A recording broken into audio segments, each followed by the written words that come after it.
Lesotho, what a beautiful country that was. A kingdom nestled in the mountains of South Africa. And I travelled there to film a project for FIFA with director Richard Horne.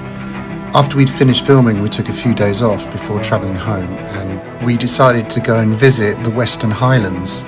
On our way there, we spotted a group of girls dressed in traditional costume being led by elderly ladies on the side of the road.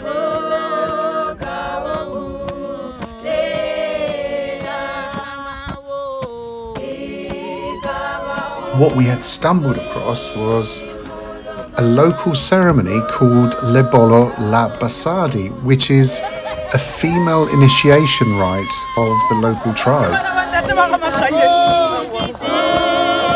The girls were adorned in woven skirts, and they were covered in clay and their bodies painted and their faces hidden behind these masks which had all these vibrant beads. What struck me immediately was the song, the music that they were singing. It was just so intoxicating, so beautiful. It wasn't just a chant, it was like a spell. It's like it touched you deep into your soul. As they danced, I noticed some names written across their backs. There was one for Chief Makotoko and the Chief Laisabu, and I later learned that these were likely the names of their clan leaders, which were painted on the bodies as some kind of gesture of honour or ancestral alignment.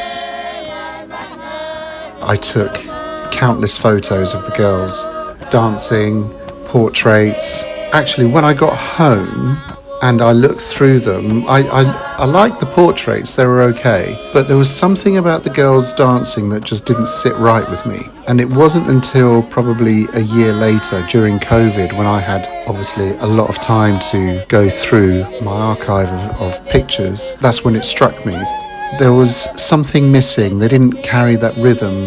The soul was missing, the movement that I remembered so vividly. So I began experimenting, and I took 8 different frames and I layered them together. Slowly the photograph transformed itself. I found that the stillness gave way to a bit more of a flow. It started to feel like a dance that I had witnessed, and it was full of spirit and movement. And I like to think that this final image became something more than just a photograph. It was an echo of that moment, of that rhythm, of their tradition.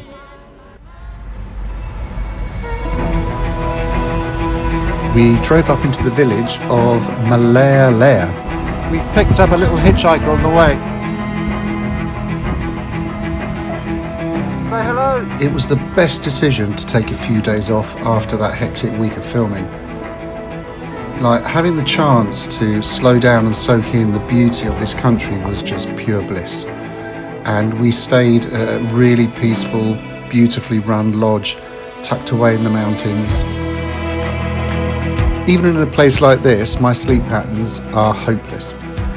At first light, I was up and I grabbed my camera and I headed out for a walk through the village just to explore and see what was happening. And I'm so glad I did. 5 a.m. and I've decided to go for a little walk. The sun is rising just behind the mountains over there, and no one's about. Everyone will be up soon. That lovely fresh air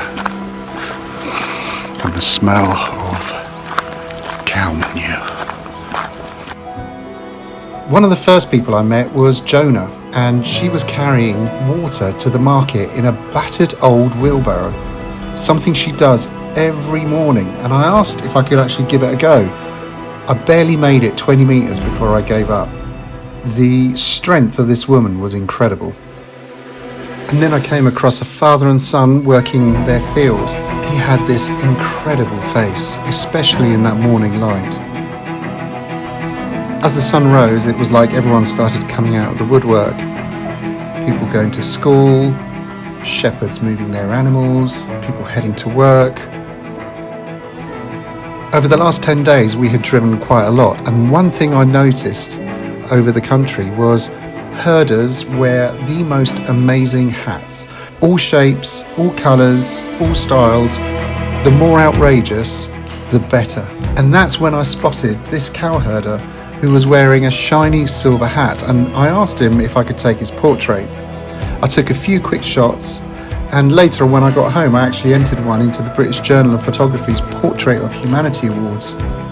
It ended up being one of the 10 finalists, my first ever photography award, and a small but powerful validation that maybe, just maybe, my photography was heading in the right direction.